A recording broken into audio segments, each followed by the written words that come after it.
Call the Rules and City Government Committee meeting to order. Please note for the record, Alderman Arnett and Alderman Schandelmeyer are here and accounted for. I'd entertain a motion to approve the agenda as written. So moved. Second. Okay, all in favor? Aye. Aye. Next item, approval of the minutes from the September 16th meeting. Move approval of the minutes. Second. All in favor? Aye. Aye. Thank you. All right, going on to legislation. Charter Amendment, CA 222, Board of Supervisors of Election, for the purpose of expanding the Board of Supervisors of Elections from 3 members to 5. And Alderman Arnett, I think you are one of the sponsors on this legislation. Yes, I am. So could you speak to what changes you're seeking? Yeah, I mean, the simple essence of it is we want to increase the number of people on the Board of Supervisors.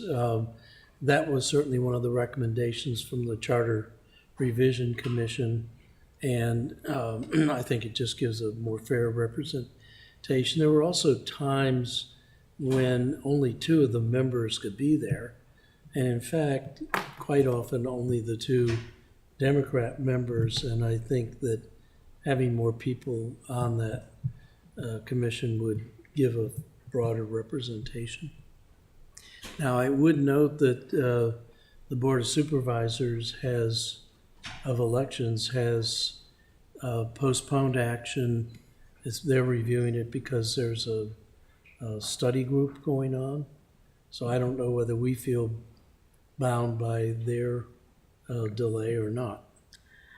Have we received any correspondence that requests no action until their study is completed?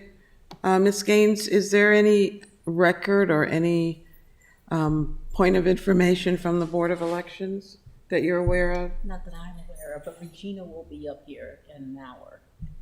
Could you send her a message right now and ask her? Yes, ma'am.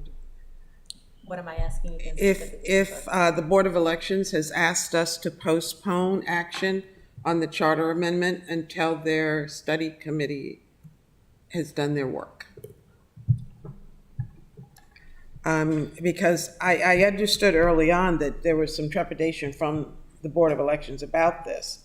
I didn't understand why, and I don't know either, but I would think we would want to have their input. I'm sorry, she's actually in a meeting, that's why I'm covering, so she's not going to be able to answer it. okay, that's right, we'll find out.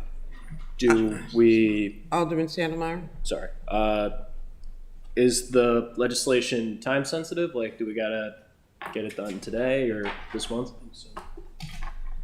So, I don't think it's time sensitive. It We don't can't have be another what's a election for Charter 3 years. amendment, even after passed, it won't go into effect for 54 days. Yeah. So. Or Can't be 90 very- days. No, I think it's 54. Is it 54? It's a strange number like that. Okay. So I don't think it is time sensitive, but I think we would like to hear from the Board of Elections just to confirm that.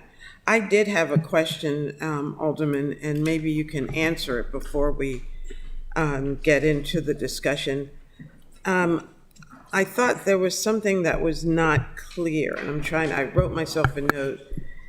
The Board of Supervisors, this is on page 1, line 40. The Board of Supervisors of Elections shall be comprised of 5 residents who are also registered voters of the city, 2 of whom are from the leading political parties of the state. And I think that was my question. 2 of whom are from either of the leading political parties of the state, and 1 of whom is a non-member of either party.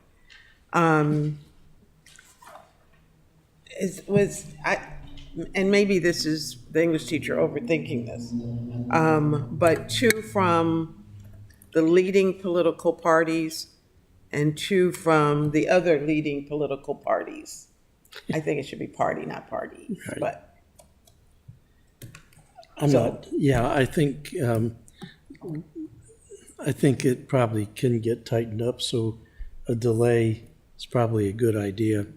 I agree with you. That was an unusual wording. First of all, who is it that determines the major parties?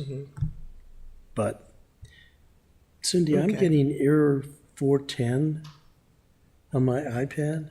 I would say reboot. Reboot. You mean like turn it off? Are you talking for the amendment when you try to click the amendment for this? I was questioning just the language Okay.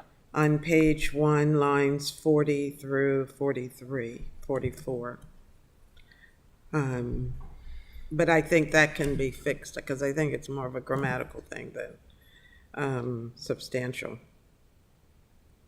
So I will entertain a motion to postpone action on CA 222. So move. Second. Discussion, further discussion? I think, Ms. Gaines, Postpone to a date certain. until our next meeting? Next meeting. Okay, so postpone action until our next rules meeting. Okay, further discussion? Hearing none, all in favor of a motion to postpone action on CA 222, please say aye. Aye. Aye. Thank you. Going on to ordinances. 0922, which had been postponed from, I guess, the previous meeting. Street parking requirements, food establishments, for the purpose of eliminating off-street parking requirements for bars, taverns, delicatessens, restaurants, and social clubs, and generally relating to off-street parking requirements. Alderman Schandemeyer, you're the sponsor, one of the sponsors. So would you like to speak to it before we get into the amendments? Yeah, I shared with y'all, along with the formal study that was conducted from the previous resolution to extend outdoor dining. I also shared with you 3 studies and a lit review that basically dictate out how parking policy has and its impacts on general mobility and land use. The studies showed with hard data, and the literature review gave a great summary on this as well, that when you have more parking, you get more cars, and that by changing parking policy, you can change general mobility policy and general land use policy for the better. I think the best thing that was said in the literature review was that increased car traffic does get in the way of other mobility sources, makes it harder for walking, makes it harder for cycling, makes it harder for transit. And parking requirements are an outdated error that cities have done. There is zero benefit to them. And if we are going to follow through on the environmental goals that we set for ourselves, the comp plan that we set for ourselves in 2009 and the upcoming one, we need to step away from making cars and parking as the #1 priority.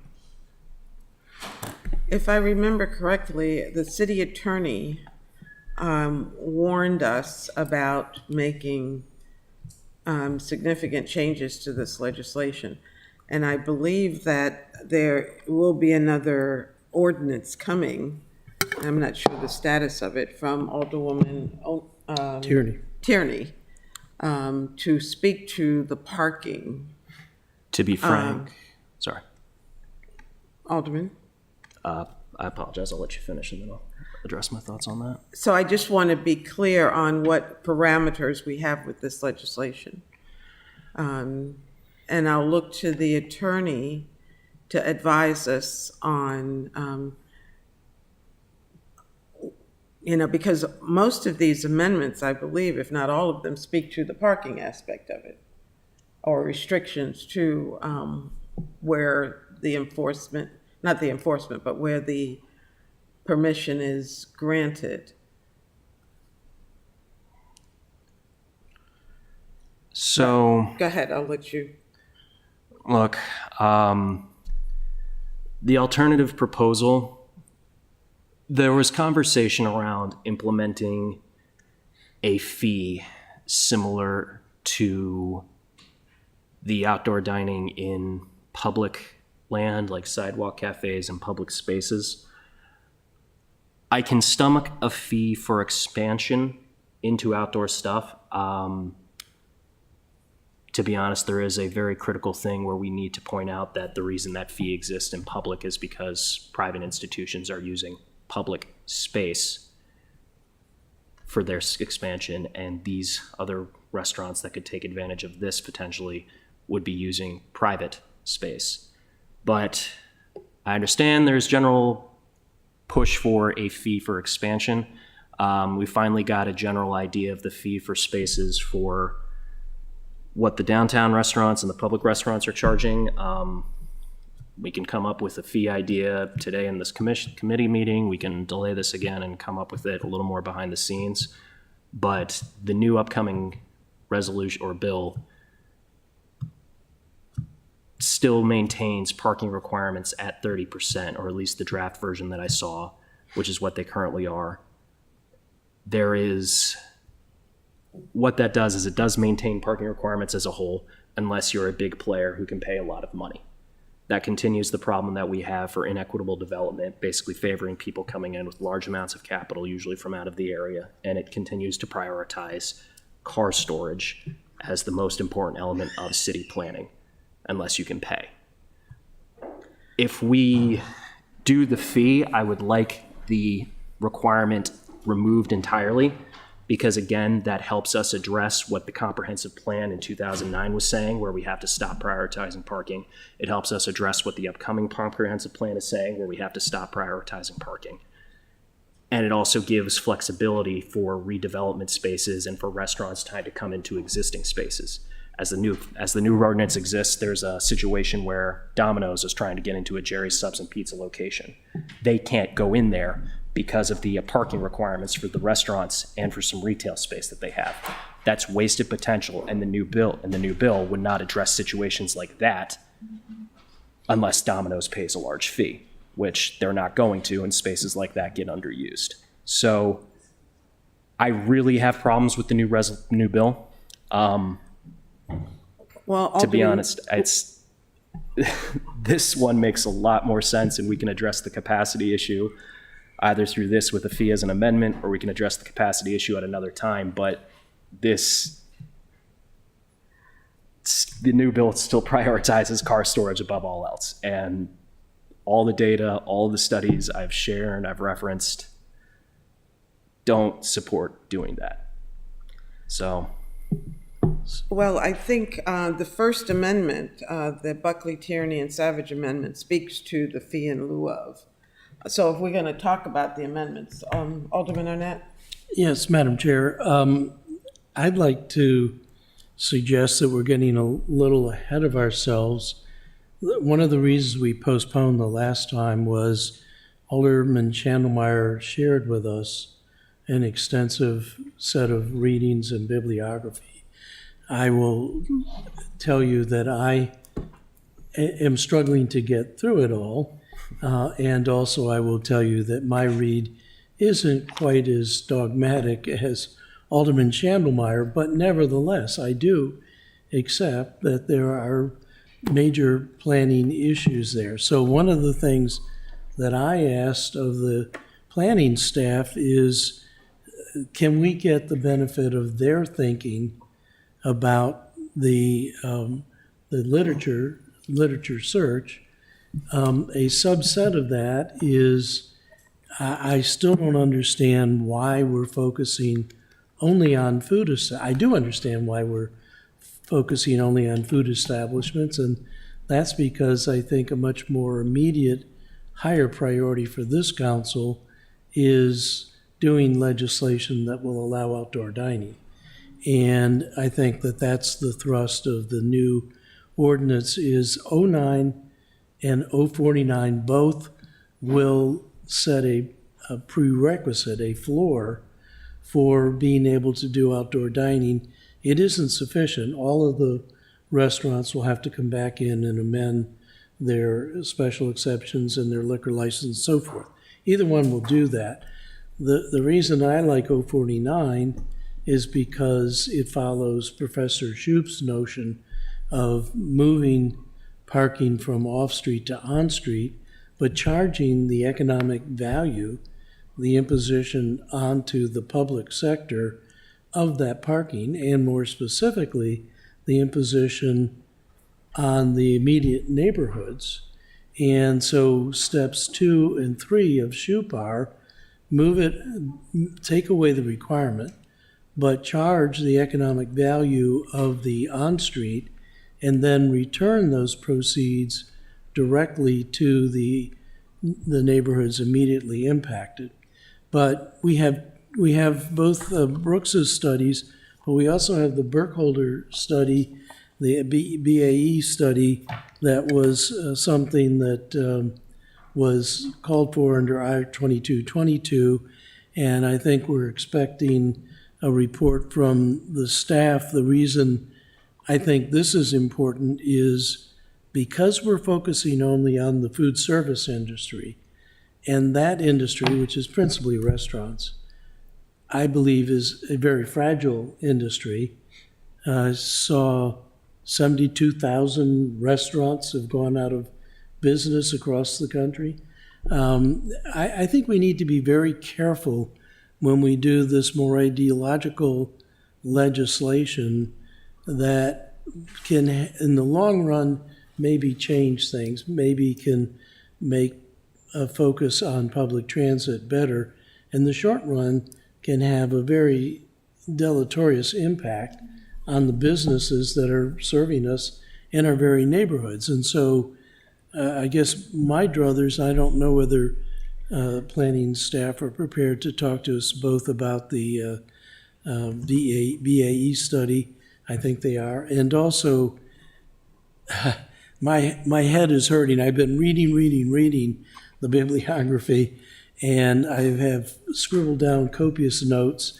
Some of the things that I noticed in the bibliography, and particularly the first article, is they call for a balanced approach, not just carte blanche, off with your head and go another way, a balanced approach. And they talk about approaches like fees and things like that. And they talk about how you need to augment the transportation that we want to drive people to.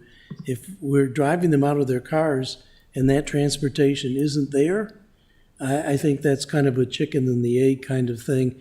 And it's one of the things at our last meeting I said to our planning staff, which is if we're going to get rid of this off-street requirement, that puts a lot more pressure on the public structures, both on-street, structured parking, much improved transit, all of those things.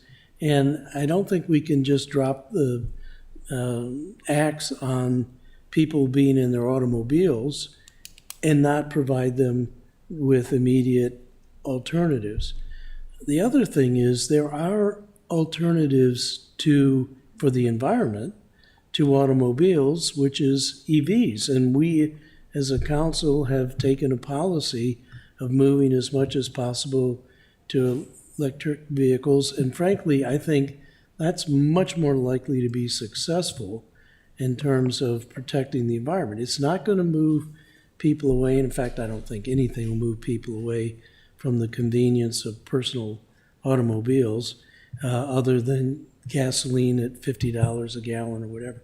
In any event, we do have staff here, and I think they're prepared to talk to us. I think so too. I too had made a request of Mr. Laplace and Mr. Malinoff to give us their professional position on these. So if you will all come forward, I see Mr. Rice, I see, Is Mary?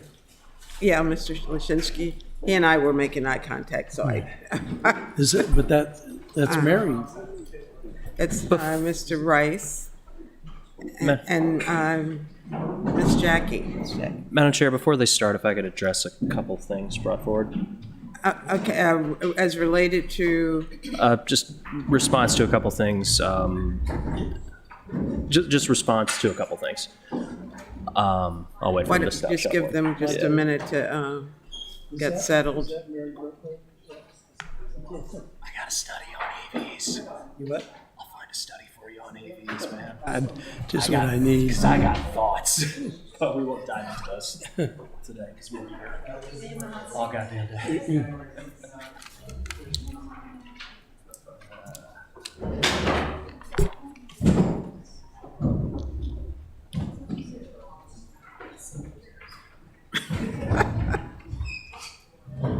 Are you missing someone? You have two. Mr. Laplace, would you, I'm going to call on Alderman Channemeyer, who wants to make a statement first, but when we begin, if you'll introduce everyone at the table with you, please. I will try. So without getting into my thoughts on electric vehicles and how there's a lot of data proving that they're overhyped as a savior of us environmentally. I have one of those. There's a lot of talk about the high cost of free parking by Donald Shoup, which is the premier study of parking and its impact, and probably the first academic to actually look at its impacts on cities. He was doing this before anybody really seriously considered the impacts of them overall. I think the primarily difference on why the new potential proposed bill doesn't fall in line with that is it still, one, prioritizes parking requirements unless people pay, and it doesn't actually charge for use of the public space by the people driving. That's the fundamental thing. It just simply forces the subsidy of cars and personal automobiles from the public back into businesses, forcing them to subsidize it. So what would be more in line, and something I've put on the table as a potential amendment to this, or as another potential bill if we have to do it that way, is if you want to do permits and meters, or however else we choose to do it, I'll co-sponsor it. I've said that for at least 2 years. It would make a lot of sense. It would be fully in line if the businesses cannot survive without the city subsidizing personal automobiles. That's part of owning a business. You got to figure out your stuff. And the other issue that I want to address is why wasn't this a larger bill? Because I had made previous comments that this was part of a larger parking requirement reform for commercial properties. The background on that was I'd introduced 09 right when we were still trying to get from the state of emergency outdoor dining extended permanently. And it was, according to myself, according to the city manager, Daryl at the time, this was an essential step in order to getting into it. So this was separated out because we thought that would be faster than a larger reform study and a larger reform process, which would have potentially taken over a year. I understood that, so that's kind of the background on that front. And if you want to comment on anything else, I'll hold until the end. Thank you. Good afternoon. Good afternoon, Madam Chair, members of the committee. Thank you for having us back. I will start with introductions. Michael Laplace, Planning and Zoning Director. Mary Burkholder, I'm going to ask Mary to maybe describe her involvement in this. Hi, I am Mary Burkholder. I'm with the firm BAE Urban Economics, and we were commissioned by the city to do an analysis of the parking lot dining pilot program. And we concluded that study in about 2 weeks ago. Yeah. And provided the council with that. And it did address parking within the context of the program. Thanks, Mary. Eric Lashinsky, Chief of Comprehensive Planning. Is the mic on? I think so. Yeah, just bring it closer. Yeah. He's using his FM radio voice. Yeah. Go to your AM radio voice. Okay, thanks. Before we go on, Ms. Burkholder, would you mind giving us your address? We need it for the record. And house staff, we don't. Oh, know absolutely. the- 46 City Gate Lane, Annapolis, Maryland, 21401. Thank you. Mr. Lashinsky, did you already introduce? I did. Eric Lashinsky, Chief of Comprehensive Planning. Hi, Stephen Rice, Economic Development Manager. This one's not. Speak up, Jack. Okay, this is Jackie Rouse. I'm a senior planner with the Department of Planning and Zoning. I don't think this mic's working. Okay. Thank you. Sorry. As Alderman Arnett already said, we're looking to your expertise to help us make the right decisions as it relates particularly to this legislation right now. So, Mr. Laplace, if you'd like to begin. Yeah. Thank you, Madam Chair. I'll kick it off. I think Eric's really the expert in this and sort of at the center of this effort. But maybe I'll start with we looked over the readings that Alderman Arnett forwarded to us from Alderman Chandlemeyer, and there's nothing in those readings that I found inconsistent with anything else I've been hearing or reading about in the field. I mean, basically, one of the reports was about automobile use in parking provision in small cities. I think they mentioned Arlington and Silver Spring, which are two areas that we're all pretty familiar with. I certainly am. And basically, the conclusion was, if you provide increased parking capacity, you generally encourage people to drive, and it kind of makes sense. I mean, I know from personal anecdotal experience, I've driven to Silver Spring when I've known where parking is, and if parking, it's a time of the day or night that I know it's going to be available. Same with Arlington. There's been other areas where I won't attempt that and take Metro instead if that's an option. So that seemed to make sense to me. The other one was about mixed-use development seeming to need less overall parking capacity. I think that makes a lot of sense because one of the great benefits, as you know, of mixed-use development is you can do shared parking. You have different uses within one development, so people have parking needs at different times of the day or different times of the week. So I think there's a lot of logic to that you really need to build in less capacity when you have mixed-use development. Another of the reports was talking about, again, provision for residential parking, I didn't really have a problem with that. I guess the other one was the other reports about parking capacity and whether it encourages people driving cars. I think there's some truth to that because I kind of use the analogy of closets, in your house. If you have more closet space, you're going to have more stuff. And if you have less closet space, you've moved to a smaller place, you downsize, you have less stuff because you have to. And I think that's not unlike parking. I mean, parking is basically about capacity, whether there's room for cars or not. So I don't know if staff wants to add anything to that as far as.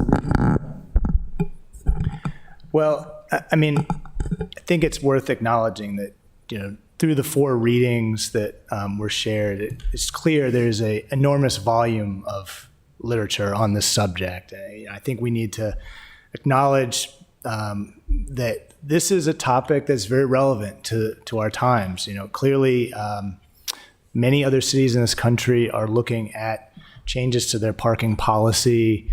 And so these studies looked at the issue from multiple angles. I think I found them to all sort of be specific in their own way, but together put together a pretty compelling picture or how parking provisions would impact travel behavior. And that's really the central question. And I think each of these readings was struggling with trying to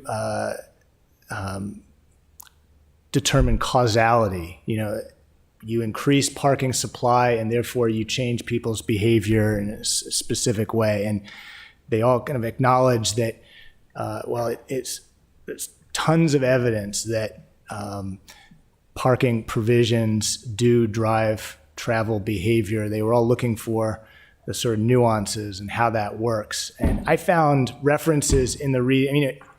As you're reading these studies, it's impossible to not try to place Annapolis in the context. And at least a couple of them I felt had references to Annapolis's context.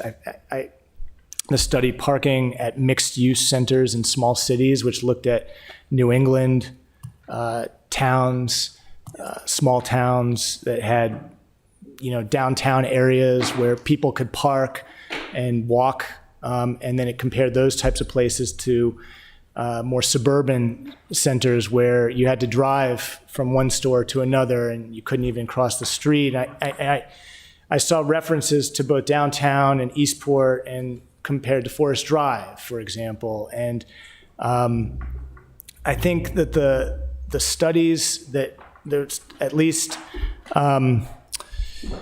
2 studies that were really looking more at residential behavior, people who choose to live in certain places, how that drives determines their relationship to their car.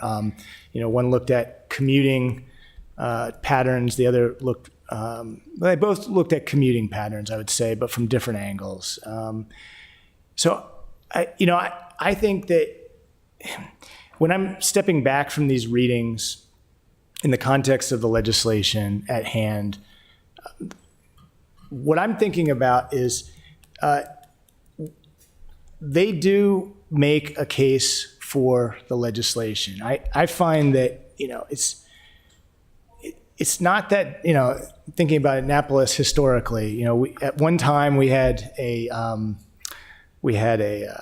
network of streetcar lines, electric streetcar lines. Decisions were made to take out the track, and that decision has guided the development of the city ever since. We became an auto-oriented city. And, so today, at this point in the city's history, we're grappling with transportation issues of a different kind, where the car has really dominated the development of the city, and it's dictated how things are built. And I think there is value in looking at this legislation as a way of addressing the goals of the city today, which are providing more transportation options, shifting our focus from the car to other modes, at least ensuring that if somebody chooses to not drive somewhere, they're not taking their life into their own hands.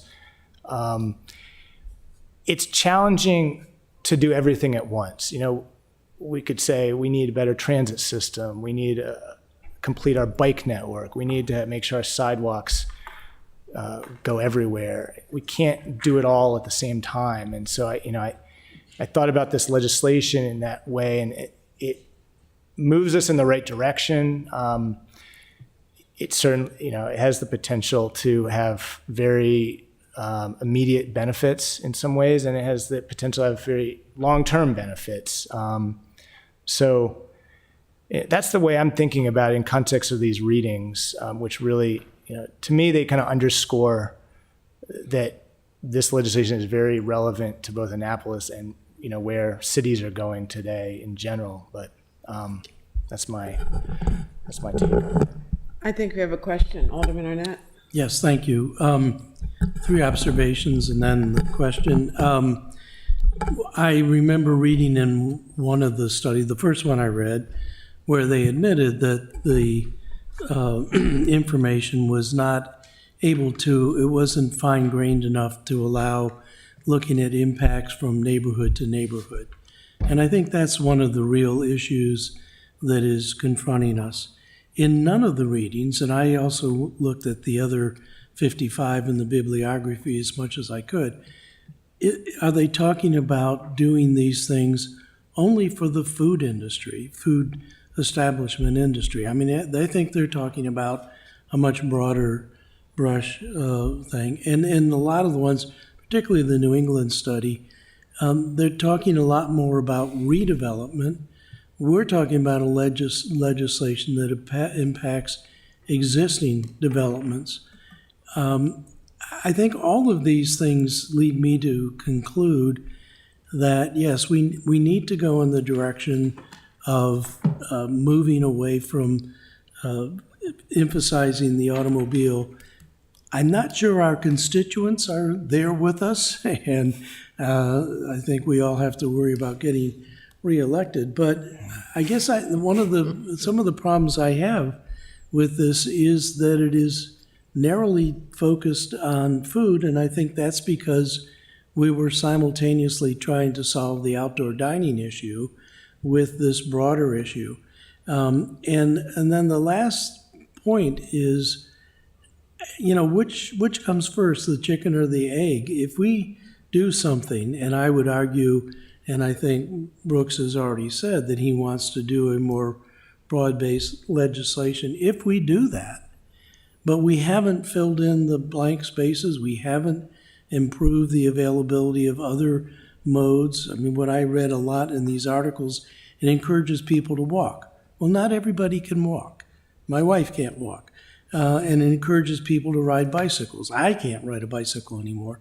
And, it seems to me that it's incumbent on us as stewards of the city to make sure if we're going to drive people away from the automobile, that we really have plans for the alternatives. And my sense is, even if we agreed today that we want to make a major overhaul of our transit system, go to regional transit, go to more transit on demand, and other alternatives, that's 5 years out. But the impacts of this legislation are right now, and that's why Mary's study, I think, is so relevant. The impacts on the food establishment, which is in peril, are things where people go out of business next week or next month. They can't wait 5 years for these alternatives. And so it seems to me we have a very strong responsibility as stewards of the city and you as planners to make sure that we're doing this in a coordinated, thoughtful fashion, not just take it away from them and they'll find another alternative. It seems pretty brutal, and particularly for some people who don't have an alternative. I just want to acknowledge, I agree, our transit system needs to be improved, but the Annapolis that we live in today already has more options than it did a few years ago. And you think about the prevalence of Uber and Lyft ride sharing, if you think about the bike share and scooter option that's now available, those things have dramatically changed how people get around. People are using them to get to work. They're using them to go out to dinner. They're getting to services. So I think those types of modes are important to be cognizant of, just as we think about how people get around in the city today. Well, but let's talk about activities of daily living. Today, and in fact, the last couple of weeks, we've been spending a lot of time going over to the hospital center with fixed times for the appointments.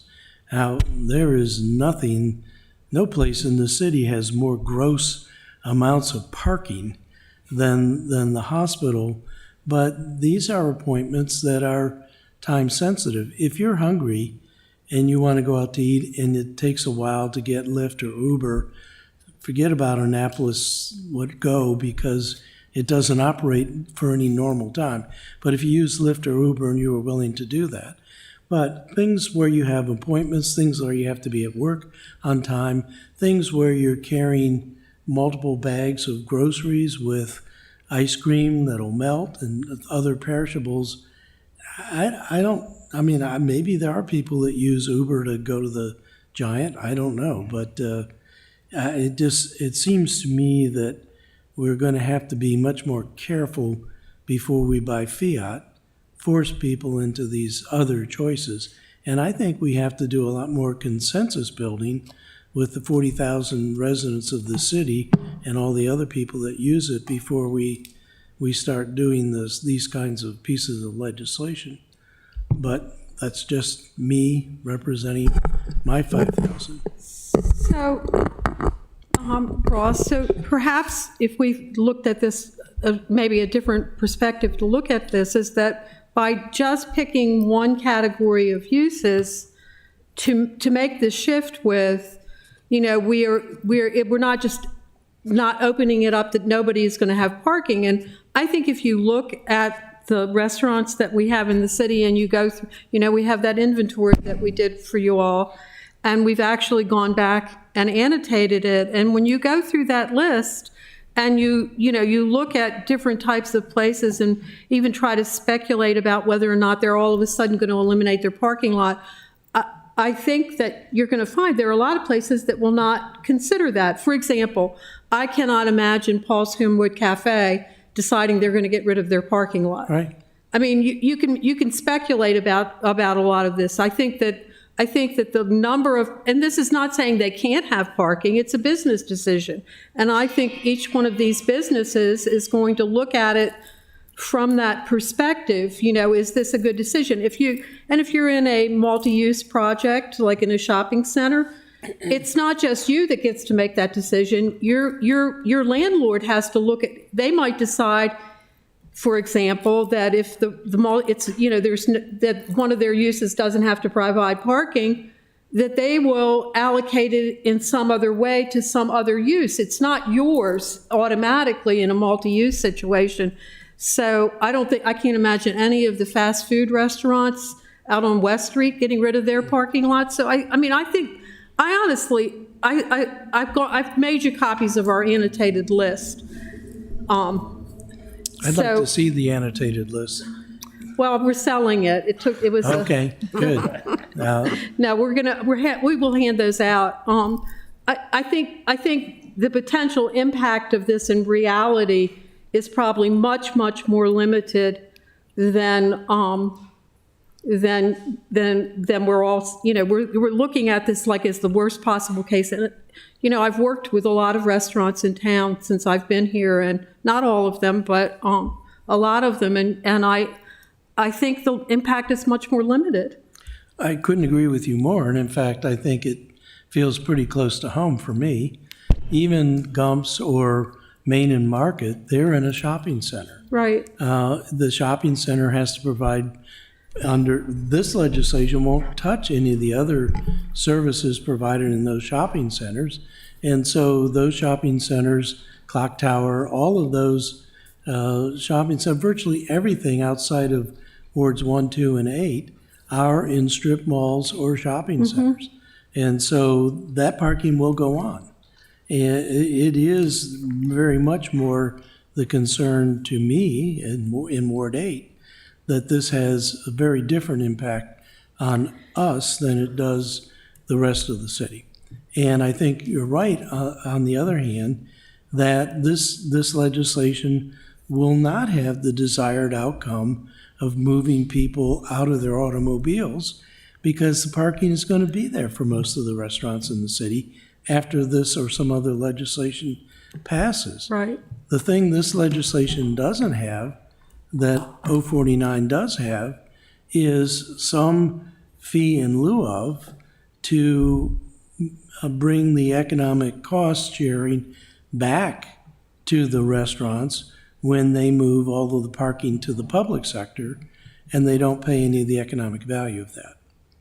Now, I will hasten to say gratuitously, because I see Cam in the audience, we do have to think about what the fee in lieu is, and I don't think your back of the envelope calculation, Cam, was correct, but still, it will be a significant, if the fee in lieu isn't significant, it isn't worth it, because the in lieu for that fee is to go to improving transportation or structured parking in public lots or things like that, which I know is anathema to Brooks. But if Professor Shoup is correct, we're supposed to be returning that, finding that economic value for the public space, and then returning it to the communities most affected. And I would like to plead, we are going to be most affected in Ward 8.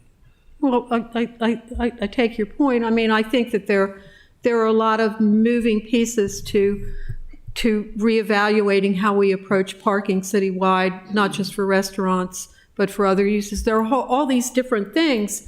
And, it's going to be, I would think Eric would agree that this is going to be something where we're moving this forward, and then we realize, well, we need to do something about this. And, it's going to be an ever-changing scenario. And I think the whole issue of changing, I think the idea of reevaluating on a national basis even how we approach parking, which is a movement that's going on and has had a lot of interest in many different areas of the city, is an evolving thing.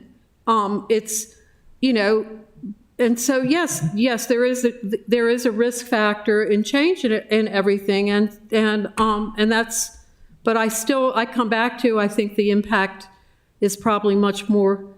I think when we start talking about this, we just envision that there's going to be everybody's going to do something else, and it's not just outdoor dining. A restaurant or a shopping center, they could say, oh gee, well, we have these extra spaces. Well, I'm going to do such and such over here. that I haven't been able to do, and they'll use that extra parking in another way. So I think there are just so many variables to consider, but I think everybody is sensitive to the fact that your ward has an area of particular concern about the legislation. And Can we for a moment assume this legislation passed and it was 100% successful, and we now make parking very scarce in the city of Annapolis?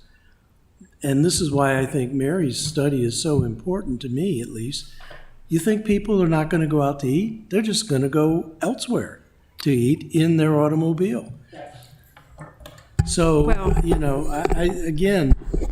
I feel like we're kind of having a meat-axe approach to something that really needs much more delicate surgery.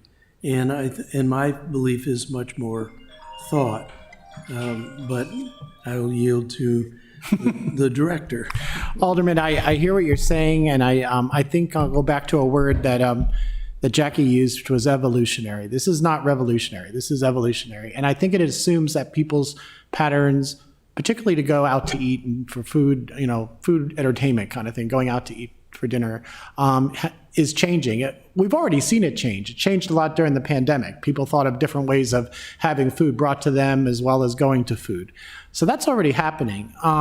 You made an interesting point, and I've heard you say it several times, where you see the burden of providing parking shifting from the private sector to the public sector. I think that makes the assumption that the same amount of parking demand would exist in the future. And what I'm seeing with this kind of legislation is that we're assuming that overall parking demand will decrease as people find other ways of getting places, which we're starting to see. And also, more importantly, that's the direction we want Annapolis to go in. I mean, if we don't start doing legislation that ultimately gets us to where we want to be, which is less individual private cars, more variety in terms of ways of getting about, all of this stuff needs to be all going in the same direction towards shared goal of doing that. And I think we're seeing evidence of that already. I think a lot of times you've made that comment about shifting the burden from the private to the public. It sounds to me like you're assuming that there'll be the same amount of parking demand in the future. And I'm not sure I agree with that, because I don't think the same embrace of private parking, everyone jumping into their own car and driving downtown or to Eastport or other parts of Annapolis, will be the same in a year, 5 years, 10 years than it was in the past. So I think that's some of the thinking of staff. So I think I don't agree with you. The public, the city, may not provide more public parking, but where the public is impacted is they'll still park on the streets, the public streets. They'll maybe walk further, but they're going to be parking on the streets. And so I'm getting more than just concerns right around the restaurants. I'm getting concerns by neighbors who are not able to park. And I'm not saying that they're even legitimate. I lived on Capitol Hill and didn't have any parking, and I considered it a wonderful day when I was within 4 blocks of my house. So, I know we can make those kinds of adjustments. I guess my concern is we're really, as Alderwoman Tierney said, conflating two different issues here. One, to me, is much more immediate, and that is the desire on the part of people to have outdoor dining, both businesses and patrons. And that can be accomplished in a number of different ways. In fact, we have 2 competing ordinances that will be looking at that. The second ordinance keeps the parking requirements in place, but requires a fee in lieu to free yourself of some of that. And that appeals to me in the same way that Professor Shoup appeals to me. And the way the legislation is drafted, the fee in lieu goes to the transit system. And to me, that's moving us in the right direction. I think there's a bigger movement, and I've talked with Alderman Chandrabhai about this. I look at the giant shopping center. I look at the shopping center even at where Gumps is. first of all, they're not used half of the day anyway. And secondly, even when they're at full business capacity, they're never fully used. And to me, the kinds of development policies, which I think has a 1-2 punch, is we do things that encourage redevelopment, say at the Giant of the Forest Drive side of that parking lot, where you have multi-story structure with commercial of some sort on the first floor and housing above it, which then becomes more of a mixed use and even potentially a walkable neighborhood. Especially if it's office space on the first floor, you can work it down below and you can shop at the Giant. And those are things that I find much more appealing, actually exciting to get into than this that I think is focused on an entirely different purpose, as Alderman Chandlemeyer just said earlier in this conversation with the former city manager. Before they finish, or? So, yeah. May I respond? I'm glad you brought up the exam, talking about the idea of this future mixed use scenario, which is really what we're aiming for in the comprehensive plan. We're sort of saying that, what characterizes Annapolis today, what draws people here are mixed use buildings downtown in Eastport and other parts of the city that our zoning effectively doesn't allow very easily today. And what I find is important to acknowledge is that if we keep our parking requirements the same as we move forward, that sort of mixed use scenario where you do have, street level retail, restaurant, shop, apartments above or offices, the parking requirements are still going to require us to have a lot of excess parking. If we continue with the parking, we have to, look, for example, at Clock Tower Place on Forest Drive. You have a large parking lot that is minimally used. In the future, if that were to be redeveloped, I would anticipate, with the parking policy exactly the same, that we might end up with just as much parking. It may be hidden, it may be in a garage, it may be, but we're going to have a lot of excess parking.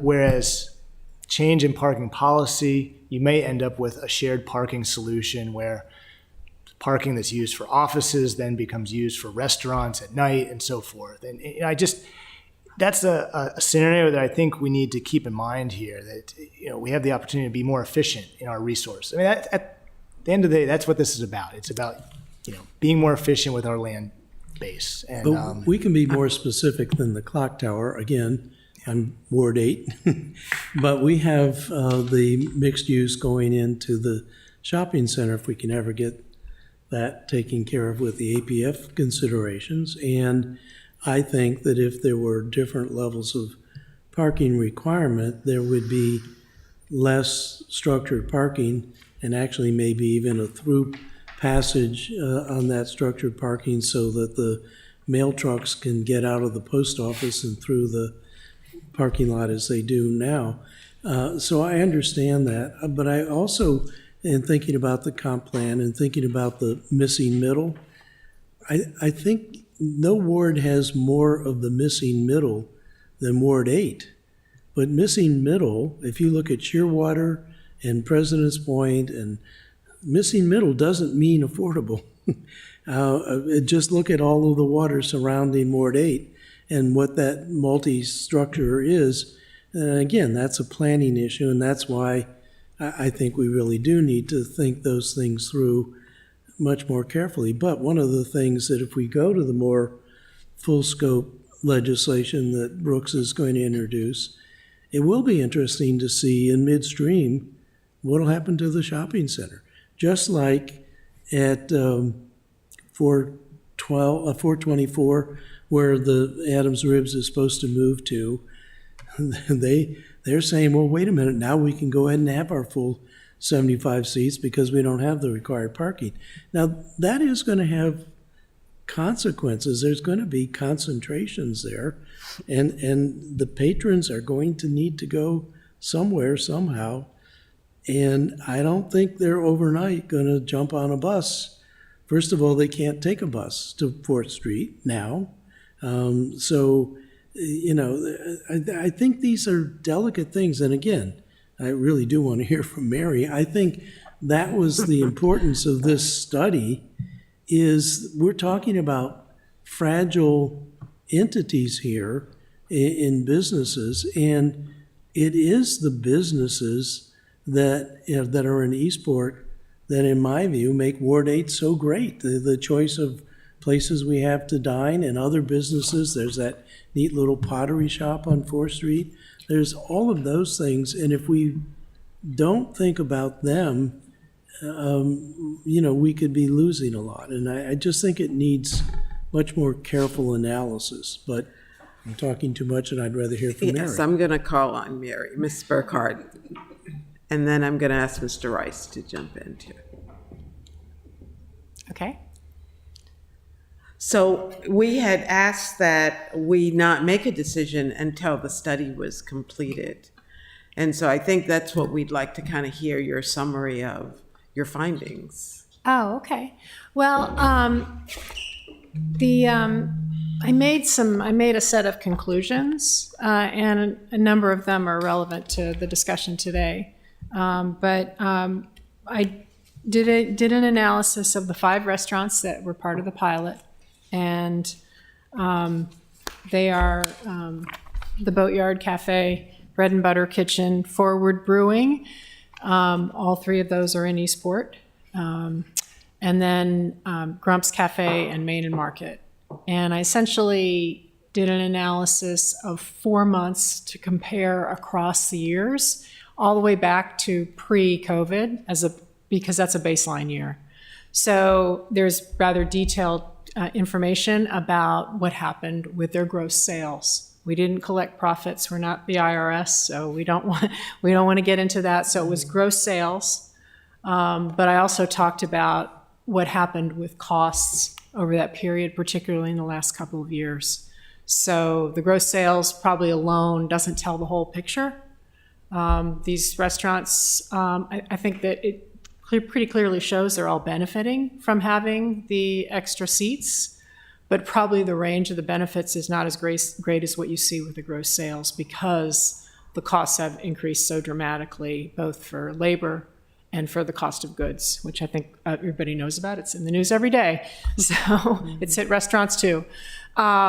So I analyzed that, but I also looked, so that was the impact on the restaurants. And my final determination was that the benefits to the restaurants that participate probably ranged from slight, moderate, stabilizing. And I heard that from a couple of the restaurants, saying that those extra seats are what has kept them alive, and they need them to go forward, to a more moderate impact, but no like major, and I saw no major like windfall profits because of it. So I think because of that cost element. So that's the impact on the restaurants. Then I also was asked to look at the impact on the businesses, on the residents, and also on the businesses. So knowing that really the most impact of the 5 restaurants would be the ones in Eastport, I did speak to the Civic Association president, Eastport Civic Association president, and he did speak specifically about two primary impacts, one of which is the parking, the street parking, and specifically on 4th Street and Chesapeake. 4th Street, Chesapeake, and Severn, and most of it between 4th and 5th Street is where the primary impact is.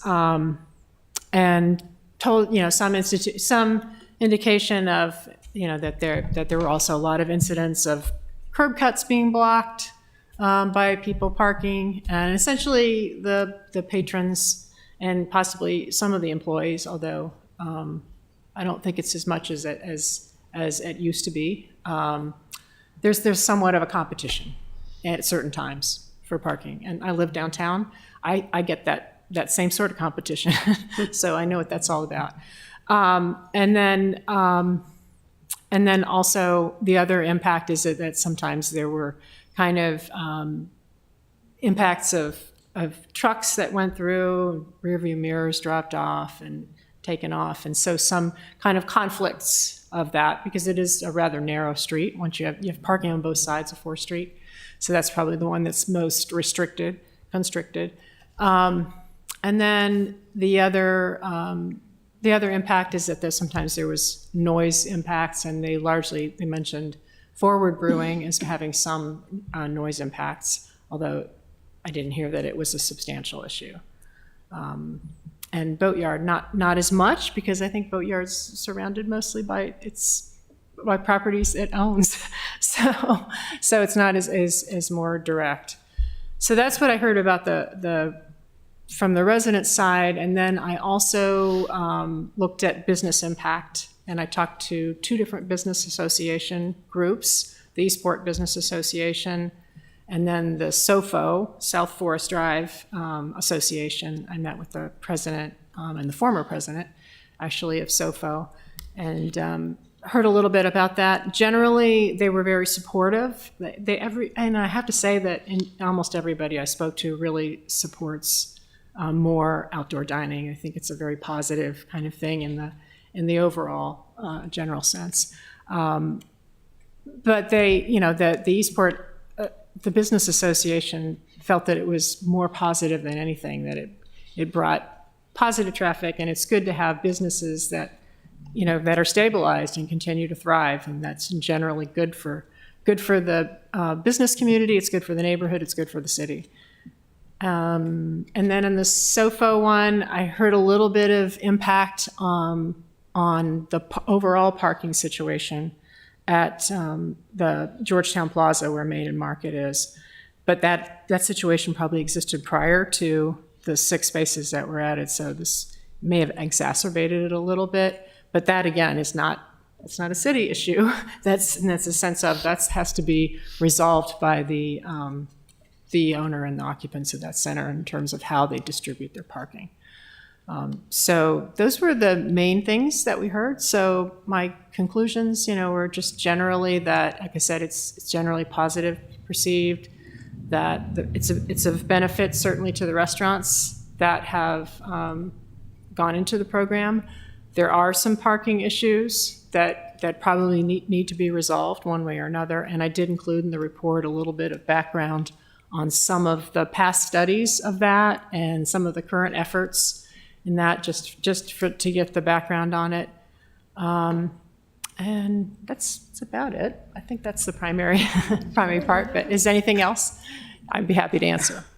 Well, may I ask a question as the chair? I know I'm out of order. You guys should go first, but I just have to. You're the chair. I know, but the chair usually speaks last, not first. So, but I'm going to take a privilege here.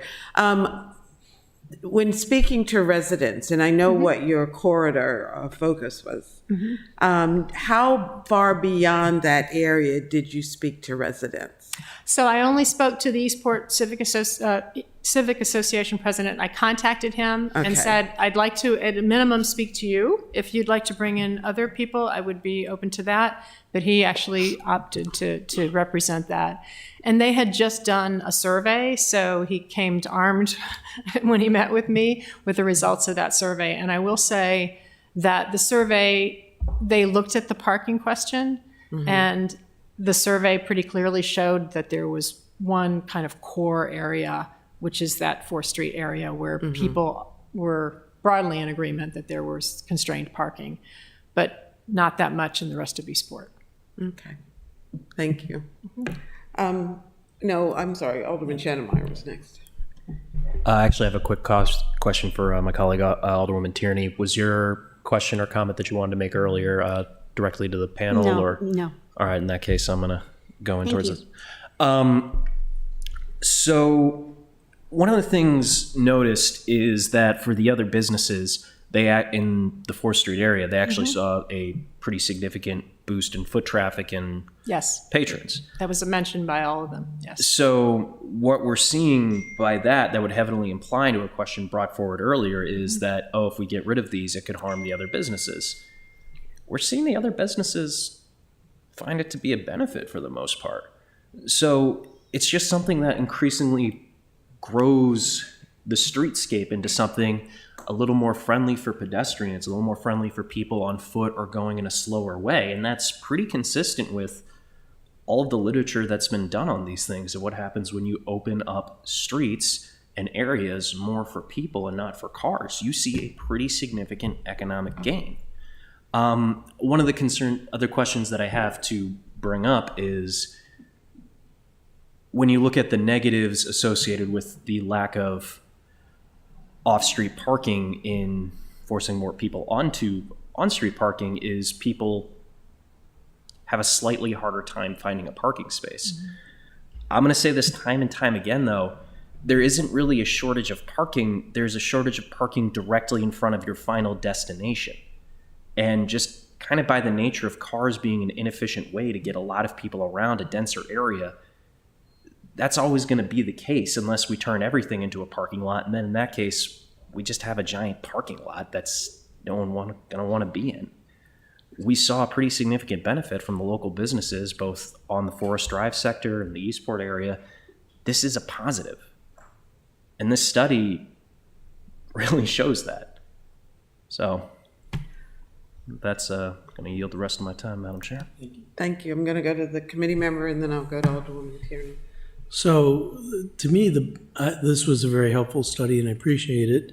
Thank you for the planning staff for getting it done. But to me, the most important page of the whole study was on page 28. Mm-hmm. And I don't know if you have it where you can share with Michael and Eric, but two things about this page. First of all, it shows that there already is a significant amount of people who walk to the restaurants and bicycle to the restaurants, only 6%, but still. And I guess I'm wondering how much we expect that's going to really change, and certainly in the short run. But I think much more relevant is, and this speaks to the realities of political life in response to parking.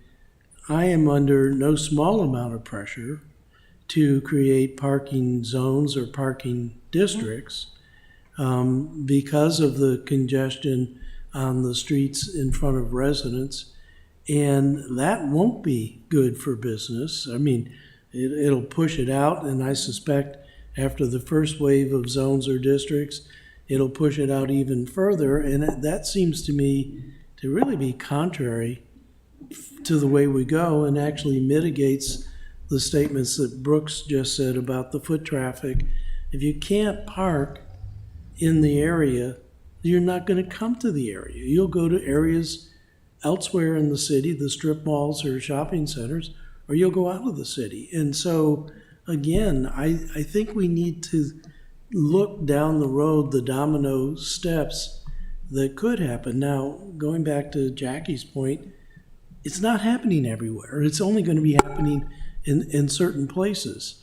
And those are the places that I represent and are going to really be hit in the neck by this if it goes forward the way it is. And that's why I'm much more inclined to go to the more compromised solution of 04922.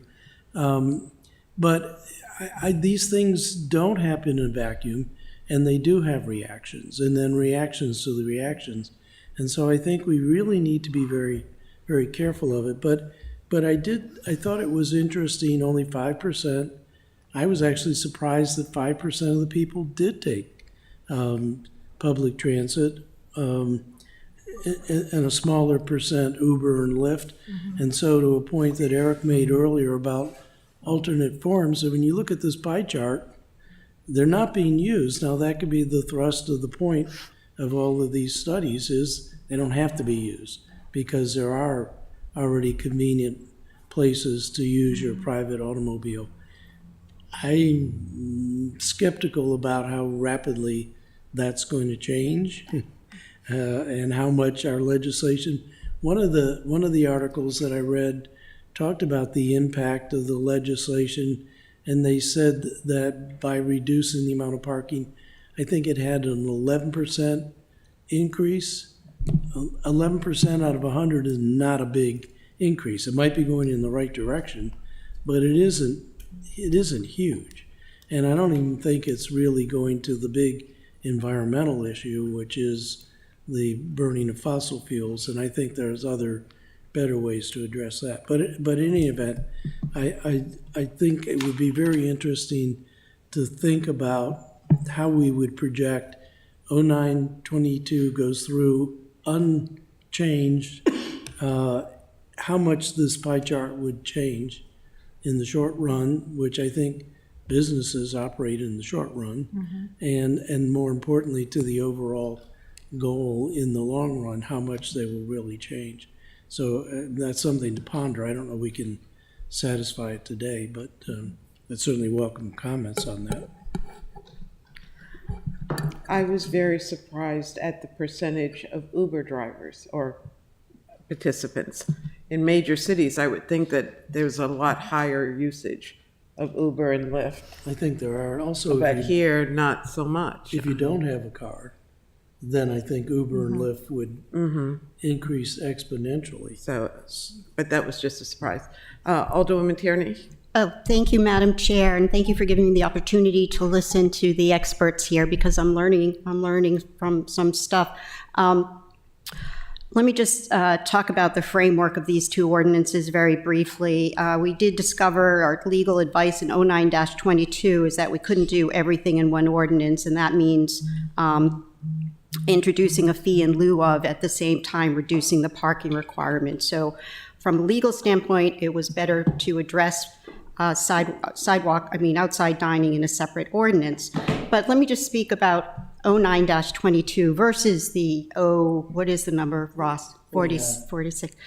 I think everybody can agree on the merit of 09-22. I mean, I don't think anyone will disagree with that. But the problem we have in Annapolis, as someone said, is the density and the different applications. And that's the key thing here, is that 09-22 is a vision, it's a need, but the other issue, no, correct me, 09-22 isn't a need, it's a vision, but the other ordinance addresses an immediate need. And that's why the two of them are like this right now. And actually, in my opinion, 09-22 has become an obstacle to provide outside dining. So, let me repeat that. It actually has become an obstacle to provide outside dining, which is going on. Per your report, it is economically viable and it's working. So the new ordinance, I think, Brooks, you have to look at it this way. We have a lot of existing parking. We don't have new landscapes or canvases where somebody's going to come in and the threat of, another giant parking lot. There's a lot of built stuff, and there's a lot of built asphalt. And what this ordinance does, true to your principles, it says, okay, how can we put an adaptive use for this asphalt pavement? And think about where we were 3 years ago, Brooks. We didn't know what a parklet was. We didn't know what a sidewalk cafe was. So this is really kind of exciting. I mean, this is new for Annapolis, don't you think? I mean, this is good stuff.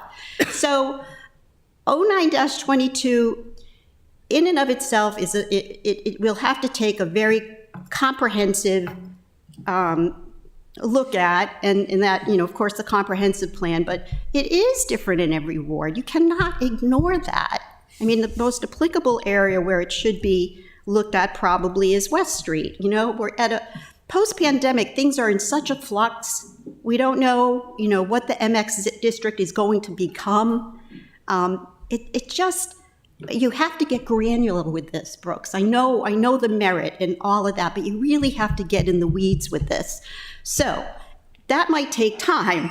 Meanwhile, we have outside dining, and I really think that our ordinance, Ross, you are a co-sponsor, is a viable solution, assuming that we have status quo, as much as Brooks doesn't want to hear that, and we introduce a way of having a sidewalk dining. Now, I see that we have, the guests here, and I just want to just let you know that ordinance just introduces a fee. The fee will not be evaluated or determined until it is addressed on a resolution, and that's a totally separate thing. This just gives the legal framework for us to address that using your parking for a different use it requires some municipal attention, and whatever that municipal attention costs, we'll evaluate accordingly. So I just want Brooks to see this as progress. And I think he may or may not. Thank you for giving me the time, Alderwoman. Thank you. Mr. Rice, would you like to chime in before we start on the amendments? Sure, I'll try to be brief. I spent a lot of time in Howard County wrestling with transportation issues. So I'm somewhat familiar, kind of big picture, with the problems. What I'll say is, I'll just make a couple of points. Annapolis has had a parking problem, of course, for many years. We have an existing parking challenge that is compounded by the construction, of course, of Hillman Garage, the rebuild. And maybe to a small degree because of the seasonal parklets and the outside dining program with the pilots in the parking lots. I think one of the big difficulties that we've identified is that, projecting parking demand is really complicated. And ultimately what we will need in order to have a successful outcome, success meaning we have a reduced, carbon footprint, and we actually, reduce the number of cars on the road. We really need a change in the culture when it comes to the use of the car. That's ultimately what's needed in order to get that result. But coupled with that, and then to encourage that and facilitate that, getting to that endpoint, we do need to have more and better transit options. It will make that transition easier and less harsh. So I think ultimately the legislation moves us in the right direction. I think progress is really what we need to catalyze at this point. But I also think that we need a two-pronged approach. Where we increase investment in transportation options, while also trying to disincentivize the use of the car. And I think the question from a business standpoint is, for businesses, if you reduce the parking capacity, will your patronage decrease because people are frustrated, because they can't find parking, so they will go elsewhere, and it decreases your revenue? Or will they stay the course? And then the other piece or caveat is, will you increase your sales and revenue and patronage? Because although there's reduced parking capacity, you have this outside dining experience that adds value to what you're selling, and so you actually benefit. I think the takeaway from the study, it seems like net businesses, at least the restaurants, and the study is of course not a study of all businesses in the city, but it seems as if the restaurants benefit more from the reduction in parking, but when it's tied to increased outside dining and the outside dining experience. So I think that's my kind of takeaway of the overarching situation. Thank you, and very plainly put. I appreciate that. Excuse me? Are you going to move away from Stephen? Because I wanted to. One question for Mr. Rice and one question for Mr. Lashify. Okay, so your question for Mr. Rice? Mr. Rice, so if there was massive problems with taking away parking capacity from our businesses, and if you take away the parking, the businesses suffer overall, would it go to say that our businesses downtown would be suffering with the destruction of the garage by that logic, correct?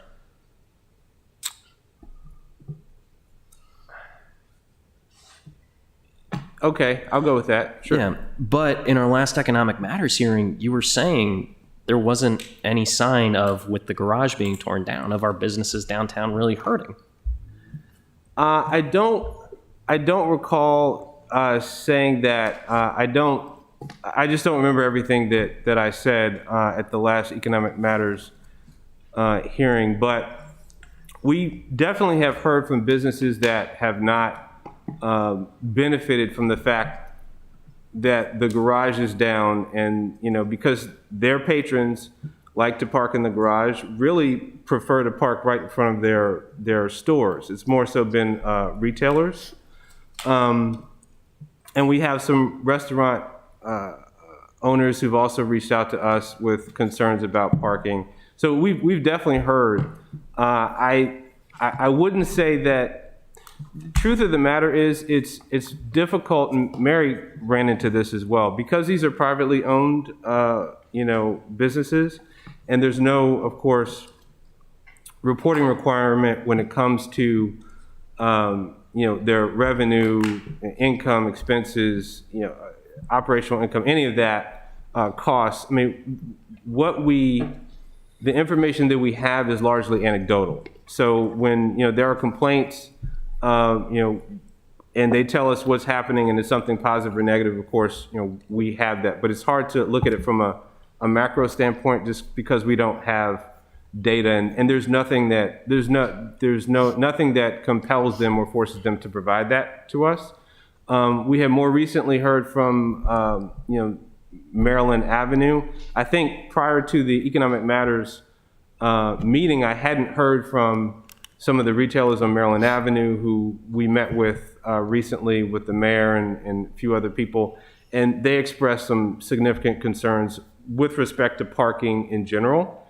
And some of that had to do with the Hillman Garage, some of that had to do with the parking policy, some of that had to do with, what we were doing on College or weren't doing and wayfinding. There were a lot of different components. So I guess that's, it is hard to say definitively unless we hear from people. And I have heard from some folks in recent days. But it's just been general complaints, no hard actual data. No, I've lost this much sales because I've had this many people say I can't park right in front of my final destination, and therefore I will not participate in your business. Yeah, anecdotal data about percentage drops in sales, but pinpointing it on specifically, I can't park in front of my store versus Hillman Garage versus the residential parking policy off of King George, or that's much more difficult. So they haven't given us data. All right, that was my only question for Mr. Rice. Okay, thank you. Alderman Arnett.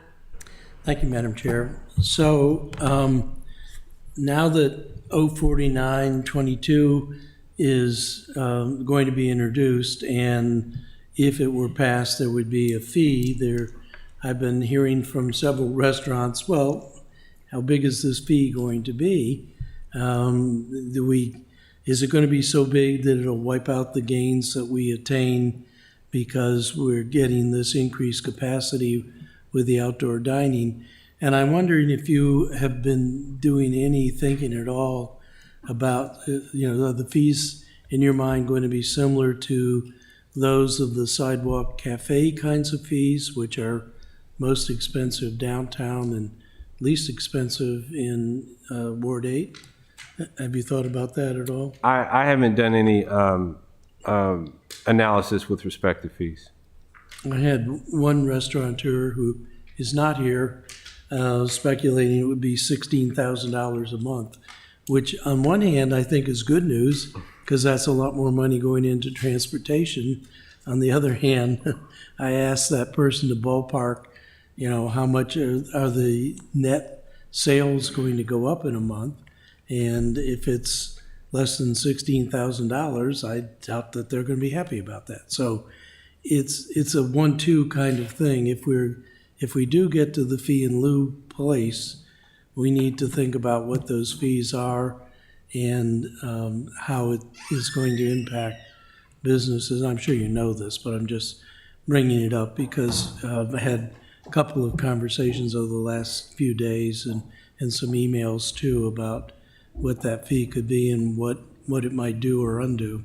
So if we get to the fee in lieu stage of things, we'll have to be doing some serious thinking about that. Well, actually, the First Amendment speaks to the fee in lieu of. So that would, the First Amendment. Amendment 1 was deemed not. Yeah, I want to withdraw Amendment 1. If we're speaking of Well, 09-22. Yeah, so that was the. it's still attached to our agenda. Do we have a ruling from the law department as to what's happening with this amendment?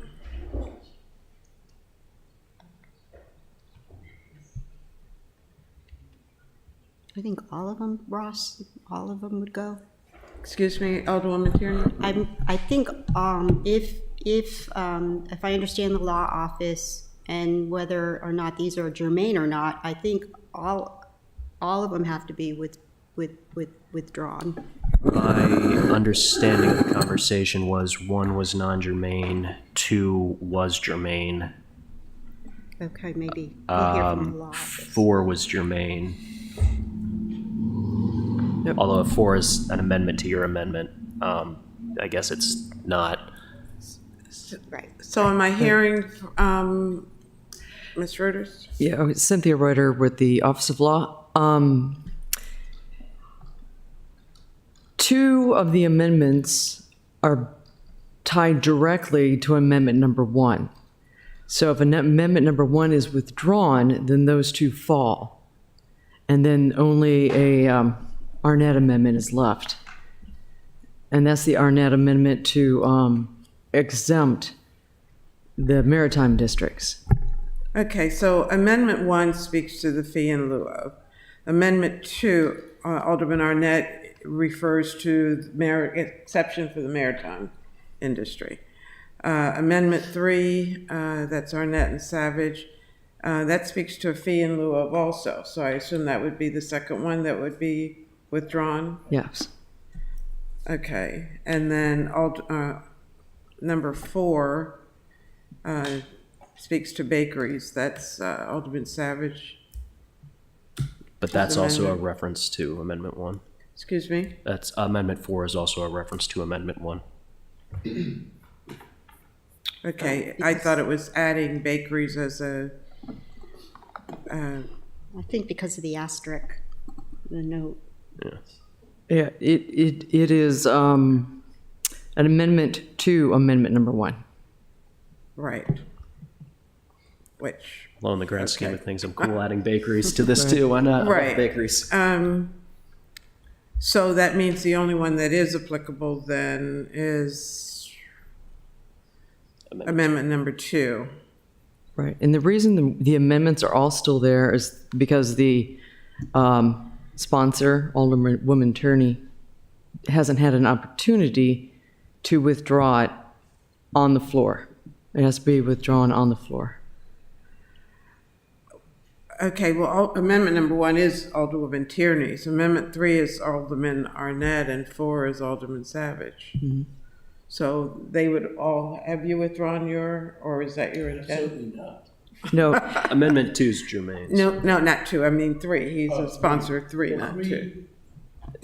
3 and 4 do not need to be withdrawn. They'll just automatically fall once amendment number 1 is withdrawn. Okay. So the only one that we're really addressing then is Amendment 2. Correct. Yeah, that's why we couldn't do it all in one. She's not laughing. I'm just not clear on why this has already been done before today, if that is the intent. Because it has to be done at a council meeting, I think is, Yes, it has to be done in a council meeting when it comes up for second reader, Okay, at the amendment process and second reader. okay. Well, then Alderman Arnett, amendment number 2 is yours. yes, it is. And this is an amendment that exempts the maritime districts from the relinquishing of the parking requirement for restaurants, or for food establishments. It's consistent with Ordinance 2521 we passed last year in response to the Maritime Task Force, and it is consistent with the maritime legislation in that the major reason for creating maritime zones to begin with was to keep restaurants, hotels, and residential structures from crowding out the maritime businesses, which are low-margin businesses. And so this would be an exemption to the relinquishing of the requirements for this relinquishing the relinquishment of requirements. Kind of a double negative there, but, and I strongly urge that we recommend favorably. Is that a motion? Yes, I move we recommend favorably Arnett Amendment number 2. Second. Okay, discussion, Alderman Schnellmeyer. So this was recommended by the Planning Commission as well. I can stomach it, but I do just really want to put 3 things out there on this. The most avid defense from the Planning Commission chair and from our own planning and zoning staff for this was, come on, we just did this whole thing. So I don't find that a compelling argument, but, you know, I understand why we want to do it. The environmental impacts of keeping more impervious surfaces right next to the waterfront don't make a lot of sense, but I understand we want to protect maritime. And finally, I just want to say I think this kind of gets into the fundamental core of parking requirements and development overall. It is essentially the development equivalent of mutually assured destruction, where if you develop anything new, you got to put a big old crater of asphalt next to it. But again, we're trying to protect maritime, so let's vote for it. You did second that motion, did you? I did. And I'm going to vote. I am going to vote for this. I just really wanted those things stated publicly for the record. You did, thank you. Further discussion? Hearing none, all in favor of Amendment 2, please say aye. Aye.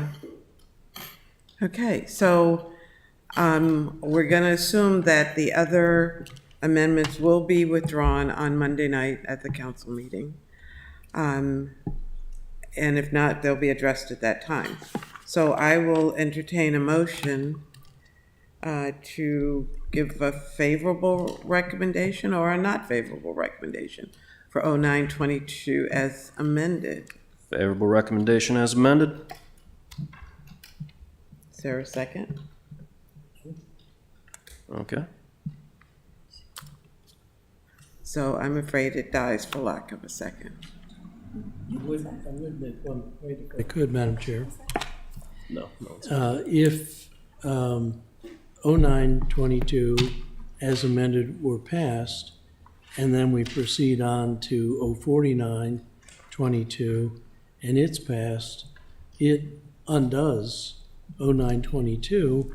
I think there's a majority of the council that are in favor of 04922.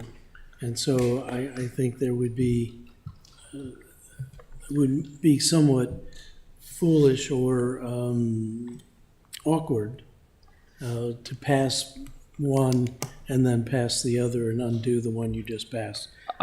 We'll have to let that fall as it may. I had hoped that 0922 would be withdrawn. No. Can I finish? Sure. Thank you. In lieu of the fact that we know that 049 is obviously already been drafted, but it's your pleasure. That was my hope, that we could get to a better place with everybody's If I- collaboration and consensus. If I could address 49 and a couple other things that were brought up and just general comments, Alderman, we're not going to debate 49 now, though, because that's not on the table. but we're using it as a reason to not bring this forward. I feel like that opens. This one is coming forward. It is not stopped at all. It'll still be on the council agenda for Monday. Well, it will still be on the agenda. Just because we didn't take a position to support it doesn't mean that it kills it. Okay. Am I correct, Ms. Eldridge? To tell you the truth, I'm not sure what's on the draft agenda. I'm busy doing my work. Cindy, is that on the agenda for Monday? The question is whether it is on the agenda. It may be on a later agenda. I'm not sure. It can't go on the agenda until it comes out of committee. Yeah. Question. So it's on the agenda, it's under the assumption that the committee will take action on it. So if this committee takes no action on it, it can't still go- has to go before the council. No, if it, well, Yes. yes. It would go before the Their records council. state that they took no action. Well, that would be the same as an unfavorable. Yeah. I mean, if you, let me put it this way, if you tabled it or postponed it, then it stays in committee. They I'm just sorry, voted say on that it. again? If you table it or postpone it, then it stays in committee. If you vote on moving it, then it goes back to the council. If no action is an action. We're not voting to postpone it, I don't think, and maybe I'm wrong. You just There voted. wasn't a motion to postpone it. Okay? Didn't they No. vote? Basically, it failed for lack of a second. So basically, if you guys don't do anything else, the committee took no action on or not, and it moves on to the city council. Right. So it will be on the agenda for Monday's meeting unless you would like to take a position to postpone action to a certain date. And then it'll come back to us before it goes to council. And I'm not hearing any action on the committee. If I may bring up a general discussion on some things I wanted to address earlier, but was kind of delaying for the general debate portion. Okay, can we finish the decision about this 09? That we have no position on 09 coming out of this committee. Okay. On to general discussion, Alderman Savage. Can I have a point of information? Just, this happened, I think, in finance too. I'm sorry. You made a motion for a favorable recommendation and it wasn't seconded. It died for lack of a second. And so instead of that being unfavorable rating, I thought that could be interpreted as an unfavorable rating. You're saying that it's no action. Basically, this died for lack of a second. And that was your So there intent. is no action taken on it. That was your intent. There was Okay. not a position of opposition to Okay, it. okay, I just wanted to confirm that. And then also, 09-22, if it's, so it will be on the agenda Monday night, and that's when I can clear up the amendments, now that Rules was the only one that was left to look at it. There's no other committee? It's ready for council? I think there is a question that needs to go to the law department, because I do believe you can plan to withdraw it so that it'll be, Ms. Eldridge. You can withdraw a motion. Are you in the if mic? it's moved- I'm sorry. You can withdraw a motion if it was moved and seconded. If you never move it and second it, you can just not introduce it, and then it's just not introduced. You don't have to do anything with it. So amendments, did we take two up in finance? I don't recall. This didn't go to finance. No. did it? Yeah, it was at finance the other day.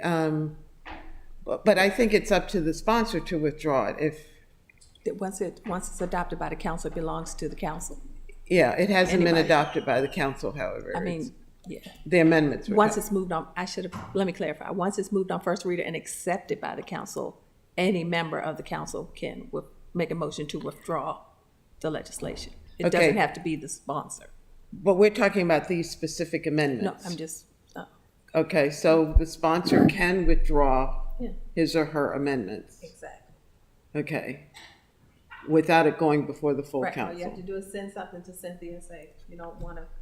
You want to withdraw it? Alderman Arnett, do we? Different point. I see people in the audience. I didn't know whether we were going to. You know, and I do apologize. I'd planned to ask if there was testimony from the public. Would you like to weigh in? It's kind of like after the fact, but you might change our minds. So if you'd like to come and speak to it, please.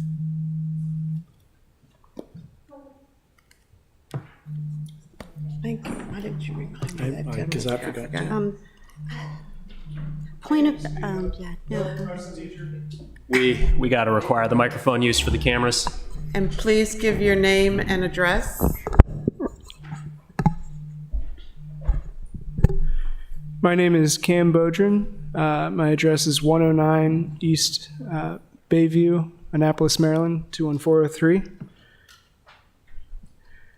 Good afternoon, and thanks for the opportunity to provide comments today. My name is Cam Bodrin, and I own and operate Forward Brewing with my wife, Claire Bodrin, who was here earlier.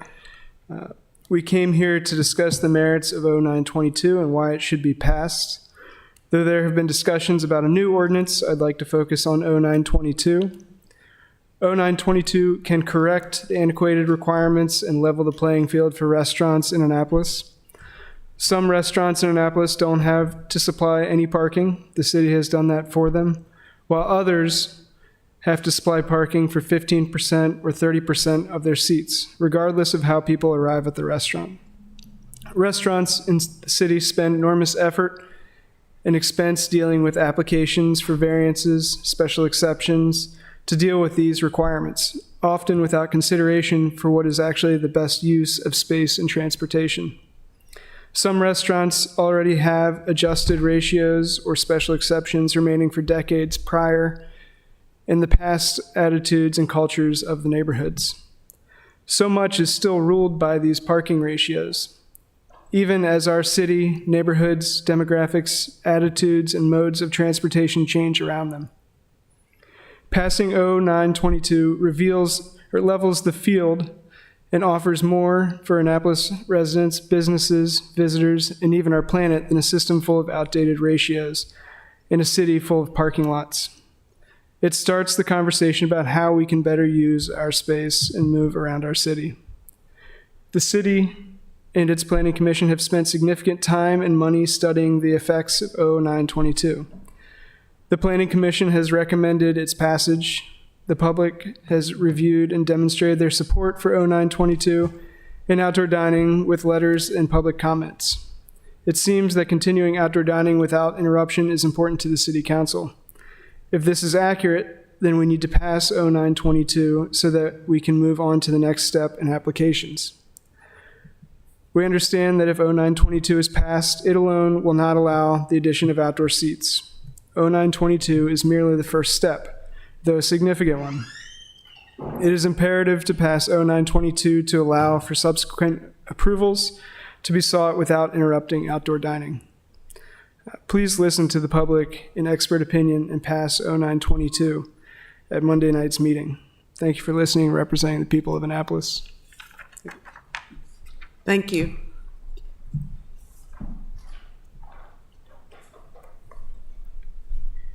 Hi, my name is Jackie Wells. I live at 201 Severn Avenue in Eastport. And for all the reasons that Alderman Arnett has stated about Ward 8, or particularly Lower Eastport, the ECA, and I personally, do not support 0922 as it's currently written. I have heard the testimony about the evolution that needs to happen about the use of the automobile. I very much support people who come into Eastport not using their automobile, if that's at all possible.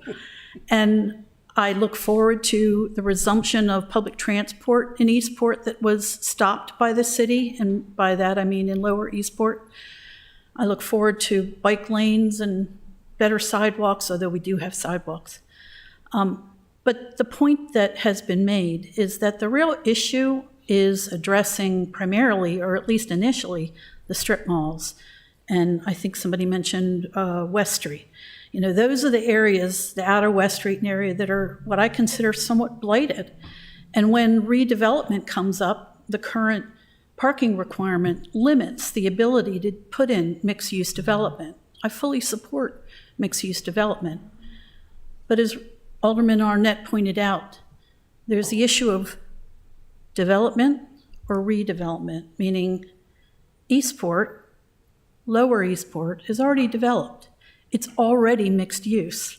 We already have customers of businesses, workers at the businesses, residents, visitors, sailors, all sharing a limited amount of parking.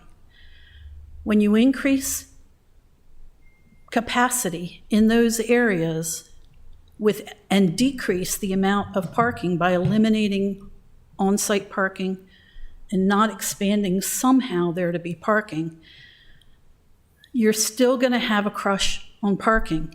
And I understand over time, evolutionarily, the people who come in to use the businesses in Eastport may shift to not using their cars. But remember, the study that was done by BAE was done at a time when the parking was eliminated, right? It was during the pilot period where all extra capacity was added to the restaurants. So already the on-site parking was pushed onto the public streets. And the report indicates that 71% of the survey respondents to the report used a personal car to travel to the restaurant. 77% of those parked on a public street. 59% of those parked 2 blocks or greater around that area. That's what affects the residents in Eastport. It's not just 4th Street. It's not just the corner of 4th and Severn and Chesapeake. It's the 2 blocks and more surrounding it. As Ross says, as Alderman Arnett says, restricted parking is an option, but that's just going to push the can down the road. It'll push the cars further out until several years from now, and that's an optimistic statement, when people get out of their cars and start walking and using public transportation more when they come to visit Eastport. But it's not going to happen right away. So again, I don't support 0922, and we don't support 0922 as written. We do, however, say that if it is going to be considered action taken by the full council, that it must be amended to exclude the maritime zones as Alderman Arnett has proposed. Thank you. Thank you. Alderman Schnellmeyer? Thank you, Madam Chair. A lot of things I want to kind of respond to that have been brought up that I've been trying to keep with the panel a little more focused and some of the back and forth and stuff. But first I have a question for Mr. Lashinsky. How do you eat an elephant? Pardon? How do you eat an elephant? You'll see where I'm going. You'll see where I'm going with this. One bite. Hey, MSG's fantastic. But Who eats elephant? How do you eat an elephant, Mr. Lashinsky? Slowly and piece by piece. One bite at a time. One bite at a time. A lot of things get brought up where this doesn't solve all of our problems right away. It doesn't address this thing. It doesn't fix our transportation system overall. We'll still have lots of strip malls, and that'll take time to fix and address. This is bite one of the elephant. We are trying to fix generations of terrible development patterns, forced car dependency, and mobility use. This is one small step. I brought up why I didn't make this a larger thing. Whether or not you think that was a good or bad rationale, it's up to you, but I'm working on other stuff. I'm working on something to address parking requirements for residential. I'm working on something for commercial. If we are going to follow through on the comprehensive plan that we set for ourselves in 2009, and the upcoming one that we're setting for ourselves, we have to tackle this. And in regards to keeping the requirements the same and forcing a fee in lieu, that is still forcing businesses to subsidize individual private car use instead of the drivers having to pay for the cost of what they do. It's why I've consistently and always put you want to put permits and fees for people who don't have those permits like we do with downtown? I am for that. But we are never going to address these other issues if we don't start taking these steps. There is no way that this council is going to come up with an all-encompassing perfect resolution and ordinance that will solve our problems and make everything convenience without any seams. It can't be done. Nothing else has done it. We have to start taking these steps, though. In regards to some people genuinely need to have a automobile, they can't walk or bike, I understand fully. But how we have currently forced the development pattern of this city also hurts them, because it forces people like me, unless I'm bold enough to ride my bike around, which I'm personally willing to, but a lot of people are not, to get in their car and drive. That is the cost of car dependency. It forces all of us into it instead of just the folks who genuinely need it, but be it for work or personal mobility issues. And to go back for a fee in lieu and keeping the requirements at the 30%, the arbitrary number, that's not an improvement. That goes, if you can pay money, if you're rich enough, you can break the rules and that's fine. That's nonsense. Let's just get rid of the outdated requirements. All of our panel of experts were hunting on that being a direction the city needs to go towards, although they weren't saying it as boldly. You have to get rid of them. If we want to do a capacity issue and expanding it out for a fee and figuring out that number, fine. Fine, I can swallow that. But keeping them the exact same, unless you pay a lot of money, is going to just basically do absolutely nothing beyond go, hey, we made this a thing, and not many people are going to be able to take up on it. So I shared the data for general other studies. The city shared the data for Annapolis specifically, and this ordinance specifically. You got the professional staff saying this is a direction the city needs to go in. I don't know what else I can do to convince folks that this is good. And I just want to point that out. There's a reason why I sometimes get frustrated with this, vocally frustrated with this, because of that. And then with residents, and what do the residents want? This bill got more letters of support than any other bill I've seen since I've been on the council. And I'm really frustrated when we go, well, the residents don't want this. We have proof that they do. Just the community going, though, the status quo must be maintained. That's not the community. We had so much of this, including from Ward 8. So, you know what, man, Thank you, Alderman. I'm done. We do have one more item on our agenda before we move on. I'm going to call on Alderwoman Tierney. Yeah, I just want to add, we will choose rush mode.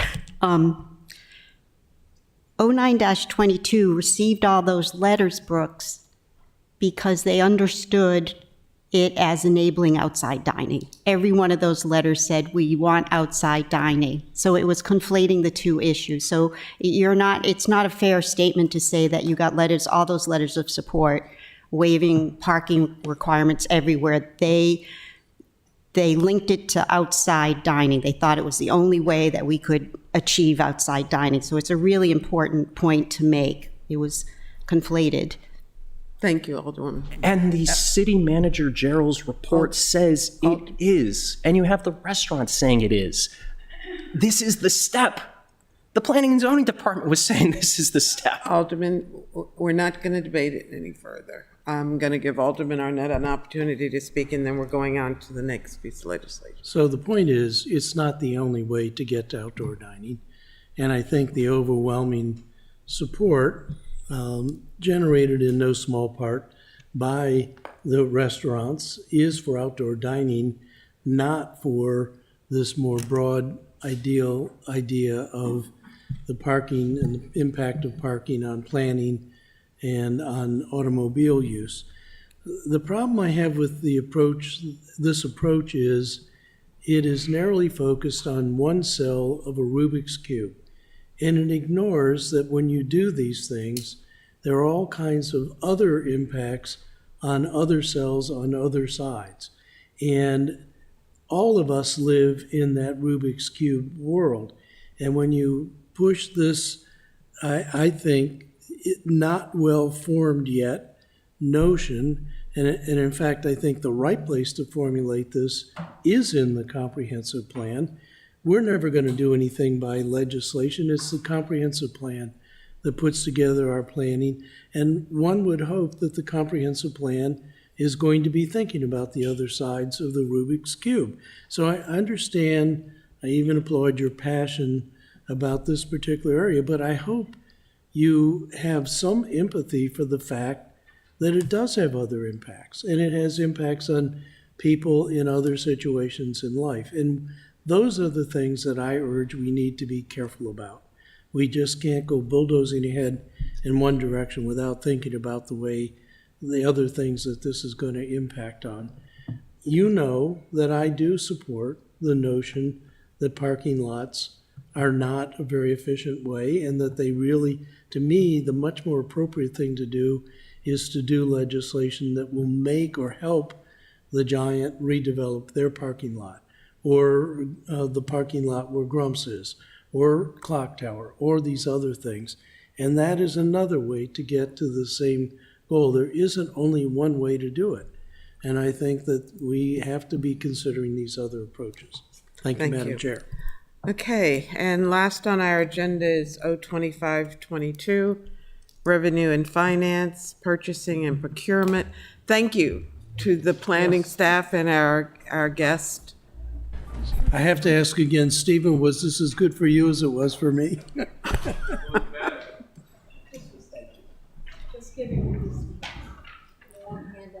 Thank you.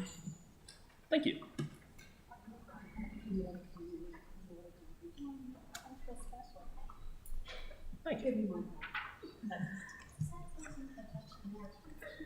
So prevailing wage and local hiring.